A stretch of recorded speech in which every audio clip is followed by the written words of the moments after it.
L'assistance des couches les plus défavorisées, notamment les déplacés et les réfugiés, est au cœur de la politique du gouvernement de la transition, à travers la mise en œuvre de la politique nationale relative à la solidarité nationale, à la lutte contre la pauvreté et les stratégies initiées en faveur du retour des déplacés et des réfugiés chez eux en toute sécurité. C'est pourquoi les plus hautes autorités de la transition du Mali, sous le leadership de son Excellence le colonel Assimi Goïta et du Premier ministre Dr Choguel Kokala Maïga, ont mis en place le département en charge de l'action humanitaire, de la solidarité, des déplacés et des réfugiés sous tutelle du ministère de la Santé et du Développement social. Dès sa prise de fonction en juin 2021, le ministre Oumarou Diarra, chef d'orchestre de ce département, a mobilisé l'ensemble de ses services techniques pour porter assistance à toutes ces couches devenues démunies et vulnérables du fait de l'insécurité qui sévit dans notre pays.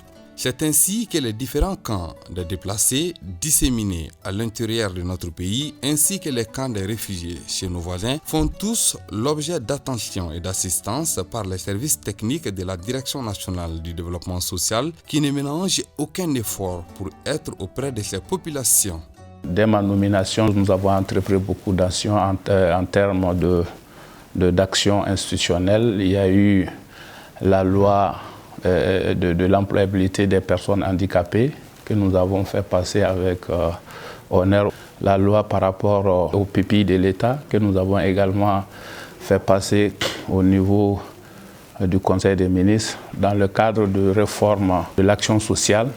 nous avons travaillé sur le RAMU qui va être une réforme importante au niveau de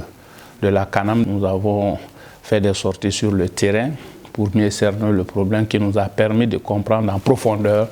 le problème de nos déplacés et également d'apporter des solutions. Les déplacés internes qui sont aujourd'hui au nombre de 400 000 et également des réfugiés, des populations maliennes vivant en dehors du pays qui sont au nombre de 155 000.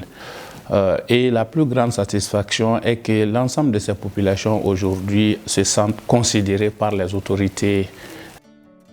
À côté des tâches traditionnelles dévolues au département, beaucoup d'autres actions sociales et d'urgence ont été réalisées en faveur des déplacés sur les différents sites du pays. Elles sont composées non seulement de distribution des vivres et des kits alimentaires, mais aussi des réalisations d'une trentaine de forages dans toutes les régions du Mali pour soulager les problèmes quotidiens d'accès à l'eau potable. Aujourd'hui, nous sommes très fiers, nous sommes très heureux d'avoir aujourd'hui que le ministre, depuis qu'il est dénommé au poste de déplacé, franchement, il fait tout pour pouvoir venir à satisfaire ces gens qu'il avait tellement besoin. Le président de la transition, son Excellence le colonel Assimi Goïta, qui, lui et son gouvernement, n'ont cessé d'apporter à ces populations vulnérables de l'eau, de la nourriture, des équipements, des médicaments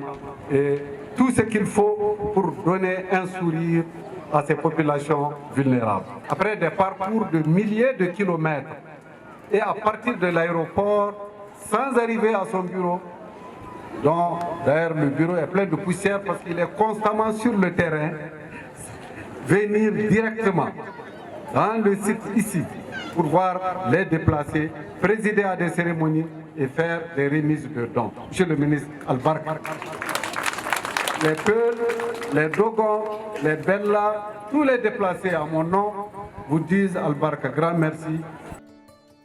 La lutte que mène au quotidien le département en charge de l'action humanitaire en vue du retour des populations chez elles en toute sécurité implique aussi l'apport décisif de plusieurs partenaires nationaux et internationaux qui accompagnent nos efforts. C'est bien ce qu'en témoignent certains partenaires stratégiques. L'objectif ultime est de mettre fin à l'assistance alimentaire en permettant à ces communautés vulnérables de retrouver une vie normale et digne. L'ONG en tant que telle existe depuis 2011 et est en train d'œuvrer sur l'ensemble du territoire du Mali, dans le domaine humanitaire, notamment dans le domaine social, dans le domaine sanitaire, dans le domaine de l'éducation également, au profit des personnes les plus nécessiteuses. et nous les faisons toujours aussi en collaboration avec les autorités locales et également avec les autorités au plus haut sommet. Avant la réunion du Burkina Faso qui a eu lieu le 11 et le 12 août à Ouagadougou, monsieur le ministre a effectué une mission à Tombouctou dans certaines communes pour encore une fois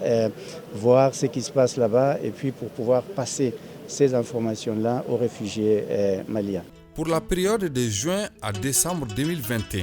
le ministre Oumarou Diarra a parcouru près d'une vingtaine de localités tout en distribuant plus de 100 000 kits alimentaires et de vivres, 29 forages réalisés et des appuis en cash pour les activités génératrices de revenus à hauteur de 200 millions de nos francs. Nous pouvons lutter efficacement contre le terrorisme et l'immigration clandestine tout en développant des activités génératrices de revenus